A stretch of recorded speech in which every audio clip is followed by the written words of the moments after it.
انقلابی تبدیلیاں،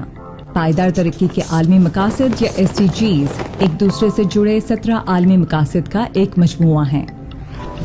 مقصد نمبر 1، ہر جگہ ہر طرح کی غربت کا خاتمہ۔ ہم نے سب کے لیے ہر طرح کے انتہائی غربت کو ختم کرنے کا تہیہ کر رکھا ہے۔ مقصد نمبر 2، خوراک کے شعبے میں صحت یقینی بنانا، غذائیت بہتر بنانے اور پائیدار زراعت کے فروغ کے لیے غربت کا خاتمہ۔ محفوظ غذائیت سے بھرپور اور خاطر خواہ خوراک تک رسائی یقینی بنانا، خوراک کی پائیدار پیداوار یقینی بنانا اور مشکل حالات کے مقابلے کی صلاحیت رکھنے والے زرعی طریقوں پر عمل درآمد کرنا۔ مقصد نمبر 3، صحت مند زندگی یقینی بنانا اور ہر عمر کے تمام افراد کی فلاح کو فروغ دینا۔ صحت اور فلاح کو فروغ دینا، زچہ و بچہ کی شرح اموات کو کم کرنا اور دماغی صحت کو فروغ دینا ہے، اور سڑک پر ہونے والی حادثاتی اموات اور زخمی افراد کی تعداد میں نصف تک کمی لانا ہے۔ مقصد نمبر 4، سب کی شمولیت پر مبنی مساویانہ معیاری تعلیم کو یقینی بنانا اور سب کے لیے زندگی بھر سیکھنے کے مواقع کو فروغ دینا۔ یقینی بنانا کہ تمام نوجوان لڑکے اور لڑکیاں، بچوں، معذور اور ہر صنف کے افراد کے تقاضوں سے ہم آہنگ اداروں میں تربیت یافتہ اساتذہ سے فنی، تکنیکی اور پیشہ ورانہ اعلیٰ تعلیم سمیت معیاری تعلیم تک رسائی اور اس کا حصول شامل ہے۔ مقصد نمبر 5، صنفی برابری کا قیام اور تمام خواتین اور لڑکیوں کی با اختیار حیثیت، خواتین اور لڑکیوں کے خلاف ہر قسم کے امتیاز کا خاتمہ، خواتین کے لیے قیادت اور فیصلہ سازی میں مواقع کی دستیابی یقینی بنانا۔ مقصد نمبر 6، سب کے لیے فراہمی و نکاسی آب اور پائیدار انتظامیہ یقینی بنانا، فراہمی و نکاسی آب اور حفظان صحت کی موزوں اور مساویانہ سہولیات تک ہر جگہ سب کی رسائی یقینی بنانا۔ مقصد نمبر 7، سب کے لیے باکفایت، قابل انحصار، پائیدار اور جدید توانائی تک رسائی یقینی بنانا، ہر جگہ توانائی کی باکفایت، قابل انحصار اور جدید سہولیات تک سب کی رسائی یقینی بنانا، تحقیق اور ٹیکنالوجی میں بین الاقوامی اشتراک عمل بڑھانا۔ مقصد نمبر 8، پائیدار اور سب کی شمولیت پر مبنی معاشی ترقی، ہر سطح پر سب کے لیے بھرپور اور ثمر آور روزگار کی فراہمی، باعزت اور مہذب کام کو فروغ دینا،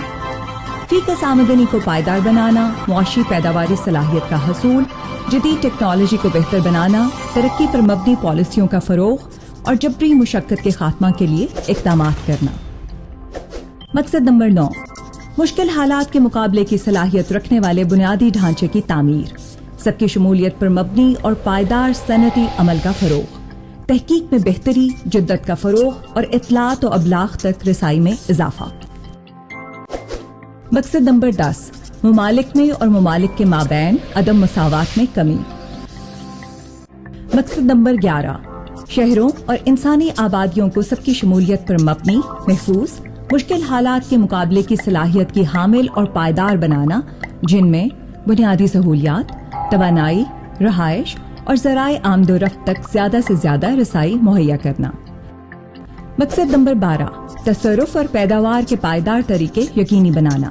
وسائل اور توانائی کے عمدہ استعمال اور پائیدار بنیادی ڈھانچے کا فروغ،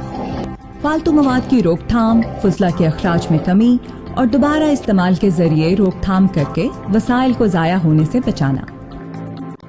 مقصد نمبر 13، تبدیلی آب و ہوا اور اس کے اثرات سے نمٹنے کے لیے فوری اقدامات کرنا، مؤثر منصوبہ بندی اور قومی پالیسیوں کے ذریعے تبدیلی آب و ہوا کے بارے میں شعور و آگاہی کا فروغ۔ مقصد نمبر 14، پائیدار ترقی کے لیے سمندروں اور آبی وسائل کا تحفظ اور پائیدار استعمال، آبی آلودگی کی روک تھام کے ذریعے ساحلی ماحولیاتی نظام کا تحفظ، تیزابی عمل میں کمی، سائنسی و تحقیقی تعاون میں بہتری اور پالیسی اصلاحات کے ذریعے ماہی گیری کو باقاعدہ قانون کے دائرے میں لانا۔ مقصد نمبر 15، زمینی ماحولیاتی نظام کا تحفظ، بحالی اور پائیدار استعمال کا فروغ، جنگلات کا پائیدار طریقے سے عمدہ استعمال، بڑھتے ہوئے صحراؤں سے نمٹنا اور زمین کے بگاڑ کے عمل کو روکنا اور اس کو الٹانا، حیاتیاتی ماحول، حیاتی نظام میں تنوع کو پہنچنے والے نقصان کو روکنا۔ مقصد نمبر 16، پائیدار ترقی کے لیے پرامن اور سب کی شمولیت پر مبنی معاشروں کا فروغ، سب کے لیے انصاف تک رسائی کی فراہمی اور ہر سطح پر مؤثر، قابل احتساب اور سب کی شمولیت پر مبنی اداروں کی تعمیر، قانون کی حکمرانی کا فروغ، ہر طرح کے جرائم، کرپشن اور رشوت میں کمی، سب کے لیے قانونی شناخت یقینی بنانا، غیر امتیازی قوانین کا فروغ۔ مقصد نمبر 17، پائیدار ترقی کے لیے عالمی پارٹنرشپ پر عمل درآمد اور اسے جلا بخشنے کے طریقوں کا استحکام، جو مشترکہ اولین تصور اور مقاصد کے اصولوں اور اقدار پر مبنی ہیں۔ ان سب پائیدار مقاصد کے حصول کے لیے ہمیں مل کر منصوبہ بندی کرنا ہوگی۔